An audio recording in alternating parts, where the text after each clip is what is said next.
انہوں نے کہا کہ جب ہماری حکومت آئی تھی اس نے ایک کمیٹی بنائی تھی جس کی چیئرمین شپ میرے پاس تھی. اس میں یہ لفافہ بہت سے لوگوں کے سامنے کھولا گیا. میں چیک کروں گا اور حکومت کو کہوں گا کہ اگر کوئی قانونی پہلو آڑے نہیں آتا تو اس کو پبلک کریں. انہوں نے کہا کہ حسن نواز اور ملک ریاض کے درمیان ہونے والی ڈیل کو این سی اے نے کلین چٹ دی تھی.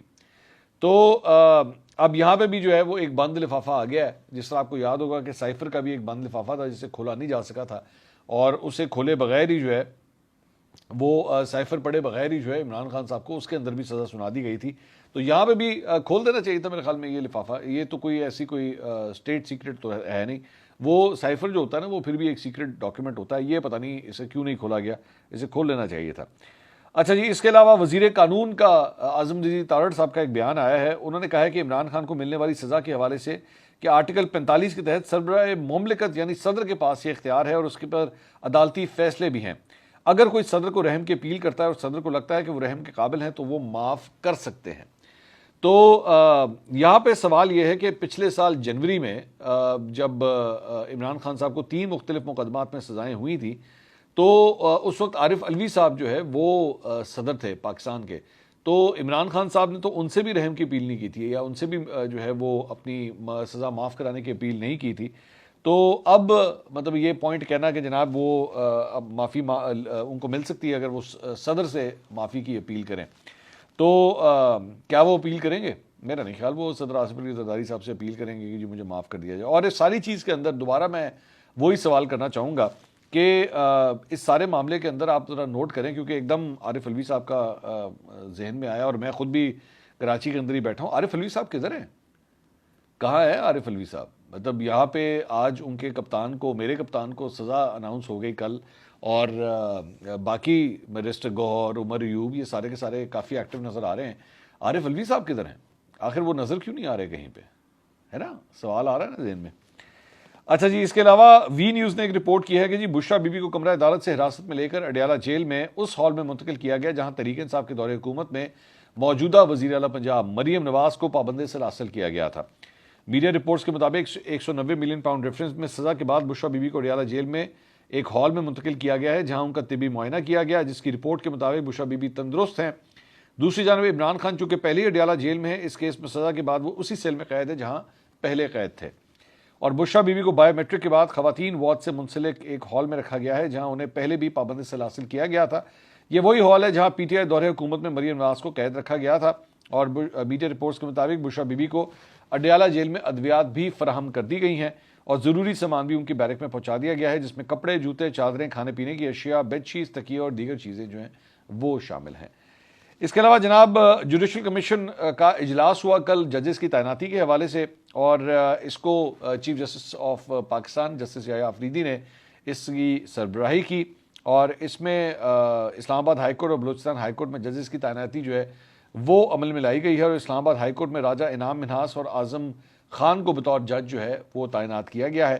اور ان 2 ججز یہ کون ہے؟ راجہ انعام امین منہاس جو ہیں یہ وکیل ہیں اور اسلام آباد ہائی کورٹ بار کے صدر بھی رہ چکے ہیں.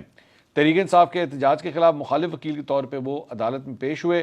رانا ثناء اللہ پر جو ہیروئن کا مقدمہ بنا اس میں اینٹی نارکوٹکس فورس کے چیف پروسیکیوٹر بھی یہی صاحب تھے, اور میڈیا کو سمجھاتے رہے کہ کیس سچا ہے, ہیروئن بڑا جرم ہے, اور اسلام آباد ہائی کورٹ بار کے صدر بھی رہے ہیں.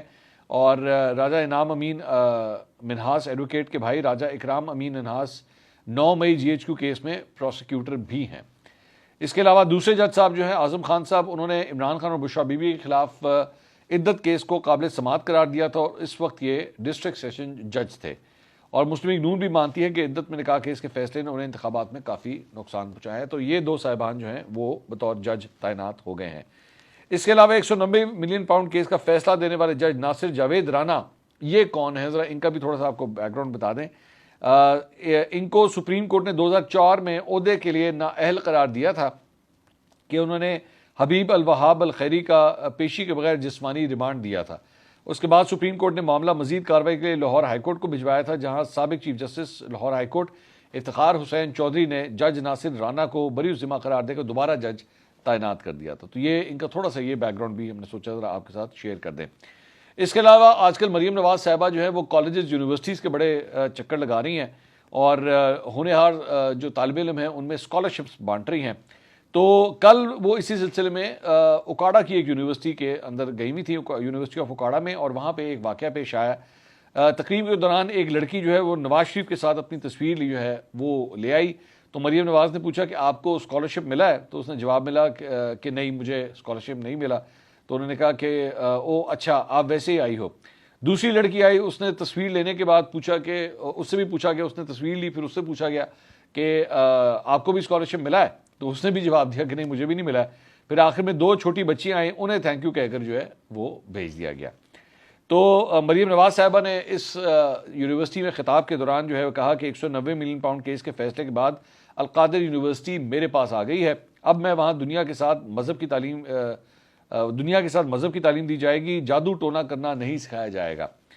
تو انٹرسٹنگ بات یہ ہے کہ اس میں یہ کہا گیا ہے کہ جی یہ جو ایکچولی جو فیصلہ آیا تھا 190 ملین پاؤنڈ کا، اس میں کہا گیا تھا کہ اسے سرکاری تحویل میں لے لیا جائے۔ اب سوال یہ ہے کہ سرکاری تحویل میں اسے وفاق کے پاس بطور یونیورسٹی تحویل میں لیا جائے گا یا پنجاب کے پاس؟ مریم نواز صاحبہ کہہ رہی ہیں کہ جی یہ میرے پاس آئے گا۔ تو لیٹس سی کہ اب یہ یونیورسٹی ایکچولی کیا مریم نواز صاحبہ کے پاس جاتی ہے یا شہباز شریف صاحب کے پاس جاتی ہے۔ اس کے علاوہ جناب پی ٹی آئی نے جو ہے وہ ایک نوٹیفکیشن جاری کیا ہے، اور اس کے مطابق بین الاقوامی سطح پر انسانی حقوق کی خلاف ورزیوں کو اجاگر کرنے کے لیے تحریک انصاف نے 12 رکنی انسانی حقوق کمیٹی جو ہے وہ تشکیل دے دی ہے۔ اسد کیسر صاحب جو ہیں وہ پی ٹی آئی انسانی حقوق کمیٹی کے کنوینر ہوں گے، جبکہ رؤف حسن، ابو نیازی، کنول شوذب، عالیہ حمزہ جو ہے وہ اس کمیٹی میں شامل ہیں۔ اس کے علاوہ بریگیڈیئر مصدق عباسی، نعیم پنچوتا بھی جو ہے اس کمیٹی کے رکن ہے۔ اس کے علاوہ قاسم خان سوری، عاطف خان، زلفی بخاری یو کے سے جو ہے وہ رکن ہوں گے، اور additional secretary general Firdous Shamim Naqvi نے جو ہے وہ نوٹیفکیشن جاری کیا ہے۔ انٹرسٹنگلی شہباز گل اس کے اندر جو ہے وہ شامل نہیں ہے۔ اور ایک اور بڑی انٹرسٹنگ بات جو مجھے پتہ لگی وہ یہ ہے کہ یہ جو بھی پچھلے دنوں ایک چارٹر آف ڈیمانڈ جو حکومت کو دیا گیا ہے، اس چارٹر آف ڈیمانڈ کے اندر جو ہے وہ حامد خان صاحب کے سائن نہیں ہے۔ اب یہ جو کمیٹی بنی تھی پاکستان تحریک انصاف کے حوالے سے، اس میں حامد خان صاحب کا نام بھی تھا، لیکن اس چارٹر آف ڈیمانڈ میں حامد خان صاحب کے سائن جو ہیں وہ وہاں پہ موجود نہیں ہے۔ دس از کوائٹ سرپرائزنگ، کیونکہ وہ ممبرس کے نام آ رہے تو میں نے سوچا یہ خبر بھی آپ کے ساتھ شیئر کی جائے۔ اس کے علاوہ ایس آئی ایف سی کی جانب سے جناب جو ہے وہ ٹویٹ کیا گیا ہے، اور انہوں نے ٹویٹ کیا The World Bank's Board of Directors approved Pakistan's first ever 10-year country partnership framework CPF valued at $20 billion۔ تو کہ جی انہوں نے کہا کہ ورلڈ بینک نے جو ہے وہ $20 ارب کا یہ قرض جو ہے وہ پاکستان کے لیے 10 سال کے لیے اپروو کیا ہے۔ تو اس پہ سینئر جرنلسٹ شہباز رانا صاحب جو اکانومی کی بیٹ کو کور کرتے ہیں، انہوں نے کہا کہ جی about 2 years ago SIFC had been established to bring foreign direct investment, but it has today tweeted about 20 billion foreign loan approved by the World Bank. Has the SIFC mandate been changed from bringing foreign investment to promoting foreign loans؟ کہ بھئی آپ لوگوں نے کہا تھا کہ یہاں سے تو فورن انویسٹمنٹ آیا کرے گی، یہ ایس آئی ایف سی کا یہ کام تھا آج، لیکن اس چیز کو جس چیز پہ سیلیبریٹ کیا جا رہا ہے وہ تو یہ ہے کہ جناب ہمیں جو ہے وہ فورن لون مل گیا ہے، باہر سے لون مل گیا ہے، تو یہ ہمارا کام تھا کرنے والا۔ اچھا جی، اس کے علاوہ آپ کو یاد ہوگا پچھلے دنوں وہ پی آئی اے کا ایک جو اشتہار آیا تھا فرانس کے حوالے سے، اس کے اوپر بہت تنقید ہوئی تھی، تو اس کے بعد جو ہے وہ پی آئی اے کے ترجمان کا ایک بیان سامنے آیا۔ انہوں نے کہا بدقسمتی سے اس اشتہار کو بڑھا چڑھا کر پیش کیا گیا اور ایسا تاثر دیا گیا جو ادارے کا مقصد نہیں تھا۔ انہوں نے کہا یہ ممکنہ طور پر کچھ منفی جذبات کا سبب بنا ہوگا جس کے لیے ہم معذرت خواہ ہیں۔ تو بائی دا وے یہ جو منفی ہی جو بھی ہے یا کچھ بھی ہے، وزیر اعظم نے آلریڈی اس کی تحقیقات کا حکم دے دیا، تو انہوں نے ایویں تو نہیں دیا ہوگا نا، مطلب جو لوگ محسوس کر رہے ہیں میرے خیال میں وزیر اعظم نے بھی محسوس کیا ہے، تو پی آئی اے کے ترجمان کو چاہیے کہ ایک دفعہ وزیر اعظم ہاؤس سے بھی پوچھ لیجیے بھائی جان آپ کیوں اتنے ایکسائٹیڈ ہو گئے ہیں، کچھ نہیں ہے۔ اچھا جی، اس کے علاوہ شاہد خاقان عباسی صاحب جو ہیں وہ جب یہ 190 ملین پاؤنڈ کیس کا فیصلہ آیا تو پی ٹی آئی اور اپوزیشن الائنس کے رہنما جو ہیں وہ شاہد خاقان عباسی صاحب کی رہائش گاہ کے اوپر پہنچے بعد میں، اور ملاقات میں تحریک تحفظ آئین پاکستان کے قائدین محمود خان اچکزئی، اسد کیسر اور اپوزیشن لیڈر عمر ایوب موجود تھے۔ اس کے علاوہ سلمان اکرم راجہ، علامہ ناصر عباس، صاحبزادہ حامد رضا وہ بھی اس ملاقات میں موجود تھے۔ اس اہم بیٹھک میں سابق وزیر خزانہ مفتاح اسماعیل اور سردار مہتاب عباسی جو ہے وہ شریک تھے، اور اس موقع کے اوپر جو ہے ملکی سیاسی صورتحال کے اوپر تبادلہ خیال کیا گیا۔ اس کے بعد مشترکہ پریس کانفرنس کی گئی، اس میں شاہد خان عباسی نے کہا کہ اچکزئی صاحب نے دعوت دی ہے ہم سب اکٹھے ہوں، آئین کی بالادستی کے لیے سب کو بات کرنا ہوگی۔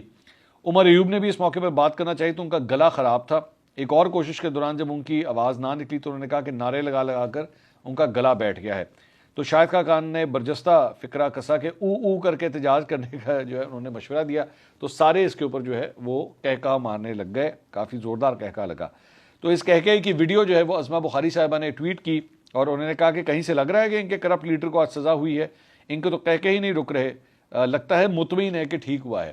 تو عظمیٰ بخاری صاحبہ کا ظاہری بات ہے یہاں پہ جو ہے وہ ایک لگانا تو بنتا تھا کہ اس موقع کے اوپر واقعی جب آپ کا پارٹی کا لیڈر جو ہے اسے سزا ہوئی ہو تو کیا اس طرح کے کہکے لگائے جا سکتے ہیں. لیکن بہرحال اچھا, یہ جو بیسکلی ملاقات ہوئی ہے نا شاہد خاقان عباسی صاحب سے, میری اطلاعات کے مطابق پاکستان تحریک انصاف جو ہے وہ اب ذرا جو دیگر اپوزیشن کی جماعتیں ہیں ان کے ساتھ اپنے کانٹیکٹس کو جو ہے وہ مزید بہتر کرنا چاہ رہی ہے. پچھلے دنوں آپ کو یاد ہوگا پہلے تو یہ مشترکہ جلسے کیا کرتے تھے, لیکن اس کے بعد یہ سلسلہ جو ہے وہ ڈسکنیکٹ ہو گیا تھا. تو اب جو ہے وہ دوبارہ اسے اس معاملے کو ری آرگنائز جو ہے وہ کیا جا رہا ہے. اسی لیے یہ شاہد خاقان عباسی صاحب کے یہاں بھی ملاقات ہوئی ہے. انصار عباسی صاحب نے کل ایک سٹوری دی تھی, وہ ہم پچھلے ویلاگ میں شیئر کرنا بھول گئے تھے. تو اس پہ انہوں نے کہا ہے کہ جی بیک چینل مذاکرات سے شہباز شریف کی حکومت کو کوئی خطرہ نہیں ہے. یہ کہا ہے انصار عباسی صاحب نے. انہوں نے کہا ان مذاکرات میں شامل یا پس پردہ پیش آنے والے واقعات اور حالات سے آگاہی رکھنے والے تحریک انصاف کے رہنما جانتے ہیں کہ بات چیت کا محور حکومت کی تبدیلی نہیں, تاہم اسٹیبلشمنٹ اور پی ٹی آئی کے درمیان ان بیک چینل مذاکرات کے مستقبل کا انحصار عمران خان اور ان کی پارٹی کے بیرون ملک چیپٹرز اور سوشل میڈیا کے رویے پر ہے. باخبر ذرائع کہتے ہیں کہ ان مذاکرات کا مقصد سیاسی استحکام کو یقینی بنانا ہے, جس سے ایک طرف موجودہ نظام کے تسلسل کو یقینی بنایا جائے گا, دوسری جانب اس سے تحریک انصاف کے لیے سیاسی جگہ بھی پیدا ہوگی. تو کہنے والے مطلب اسلام آباد کے اندر جو ہے وہ یہ باتیں چل رہی ہیں کہ جناب یہ کہا گیا ہے کہ جناب فلاں اتنی دیر تک کم از کم آپ خاموش ہو جائیں تو پھر آپ کے لیے جو ہے وہ آسانیاں پیدا ہو سکتی ہیں. لیکن اب I don't know, Imran Khan صاحب مجھے نہیں لگتا کہ وہ خاموش بیٹھیں گے. اس کے علاوہ شیر افضل مروت صاحب نے جناب وہ ان کے بارے میں جیو نے رپورٹ کیا ہے کہ وہ بار بار یہ شو کاز نوٹسز ملنے کی وجہ سے کافی تنگ آ گئے ہیں. میڈیا سے ایک یوٹیوبر سے وہ گفتگو کر رہے تھے تو پارلیمنٹ ہاؤس کے باہر, تو وہاں پہ انہوں نے کہا ہے کہ میرے بارے میں جو کہا ہے کہ وہ بالکل سراسر جھوٹ ہے, مجھے نکالنے کا فیصلہ پہلے سے کر دیا گیا ہے, تو پھر شو کاز ایک فارمیلٹی ہے. انہوں نے کہا ہر 6 ماہ بعد کوئی نہ کوئی شو کاز نوٹس آ جاتا ہے کہ آپ نے یہ بیان دیا ہے. میں نے کوئی بیان نہیں دیا بلکہ جواب دیا ہے, اگر مجھے پارٹی میں رکھتے ہیں تو میں جواب دیتا رہوں گا. انہوں نے کہا کہ کوئی سمجھتا ہے کہ وہ میرے خلاف بات کرے گا تو میں خاموش رہوں گا, یہ ممکن نہیں ہے. میں جس قبیلے سے ہوں وہ اپنے مرشد کے لیے, اپنے لیڈر کے لیے جان دینے کا جذبہ رکھتے ہیں. انہوں نے کہا کہ کوئی شک نہیں کہ بانی جن لوگوں کے نرغوں میں ہیں وہ ان کے کان بھر رہے ہیں. کچھ لوگ عمران خان سے جا کر غلط بیانیاں کرتے ہیں. میں جمعے کو یعنی جو گزر گیا جمعے کو بیرسٹر گوہر کو اپنا موقف پیش کروں گا. اچھا جی, اس کے علاوہ ایک جو بڑی خبر جو میں آپ کے ساتھ شیئر کرنا چاہ رہا تھا, جس کے بارے میں نے شروع میں ذکر کیا تھا, وہ ہے کہ عالمی جریدے نے جو ہے یہ ایکسیپٹ کیا ہے کہ پاکستان کی دفاعی صلاحیت کم از کم نیوی کے حوالے سے جو ہے وہ بھارت سے بہتر ہو گئی ہے. یہ بیسکلی یوریشیا ٹائمز ایک جریدہ ہے جو کینیڈا سے شائع ہوتا ہے, اور انٹرسٹنگ بات یہ ہے کہ اس کے جو ہیں ایڈیٹر ہیں وہ خود بھی جو ہے وہ ایک بھارتی نژاد شخص ہیں جنہوں نے یہ آرٹیکل جو ہے وہ اپنے یہاں پہ, اور ان کا نام ہے چیئرمین ایڈیٹوریل بورڈ جو ہے پرکاش نندا. ان کے اس جریدے کے اندر جو ہے یہ خبر شائع ہوئی ہے, اور بڑا ان کا پرانا ایکسپیرینس ہے ریگارڈنگ انڈین پالیٹکس اور انڈین ڈیفنس. تو انہوں نے یہ ریتو شرما لکھنے والی آتھر ہیں, اور انہوں نے لکھا ہے Pakistan eclipses Indian navy in A I P submarine tech set to widen the gap with Chinese Hangor class subs, یعنی کہ سب مرینز. تو آرٹیکل تو بہت لمبا ہے, میں اس کی تھوڑی سی ڈیٹیل آپ کے ساتھ شیئر کر دیتا ہوں. اس کا پہلا جو پیراگراف ہے وہ میں آپ کے ساتھ شیئر کر دیتا ہوں. اس میں لکھا ہے the Indian navy inducted the 6th and final submarine of the P-75 Scorpion project along with a stealth frigate and a guided missile destroyer. Though an unprecedented feat, the air independent propulsion AIP technology still eludes the Indian Navy's submarine fleet. کہ یہ جو technology ہے air independent propulsion AIP technology, یہ ابھی بھی Indian navy کے پاس نہیں ہے, جبکہ یہ پاکستان کے پاس موجود ہے. انہوں نے کہا in contrast the Chinese built Hangor class submarine is likely to enter the Pakistan Navy's fleet as scheduled. تو پاکستان کے یہ جو چائنا کے ساتھ میں نے غالباً کل یا پرسوں کے اپنے ویلاگ میں بھی اس کا ذکر کیا تھا ان سب مرینز کا, تو یہ جو ہے وہ پاکستان کے فلیٹ کے اندر شامل ہو رہی ہیں اور اس کے اندر یہ ٹیکنالوجی موجود ہے. آگے لکھتے ہیں The Indian Navy doesn't operate a single AIP-equipped submarine yet. Meanwhile, the Pakistan Navy's all three French Agosta 90B, PNS Khalid, Saad and Hamza are powered by AIPs. کہ پاکستان کے پاس آلریڈی جو 3 فرینچ سبمرینز ہیں ان کے اندر بھی یہ ٹیکنالوجی پہلے سے ہی موجود ہے. انہوں نے آگے لکھتے ہیں جی as per the current progress the Hangor submarines are expected to join the Pakistan navy by the late 2020s and early 2030s. Upon completion, the submarines will join the Pakistan Navy's fleet, taking the strength of the AIP-equipped boats to 11. کہ جی یہ جو دہائی چل رہی ہے اس کے آخر میں یا اس کے اگلی دہائی کے شروع میں جب مزید سبمرینز پاکستان کے پاس آئیں گی تو یہ جو AIP ٹیکنالوجی ہے اس کی جو جن سبمرینز میں یہ موجود ہے ان کی تعداد جو ہے وہ 11 ہو جائے گی. اور بھارتی نیوی کے پاس جو ہے کوئی ایک بھی ایسی سبمرین نہیں ہے جس کے اندر یہ ٹیکنالوجی موجود ہو. اب تک کے لیے اتنا ہی. اگلی ویڈیو میں آپ سے دوبارہ ملاقات ہوگی. اللہ حافظ.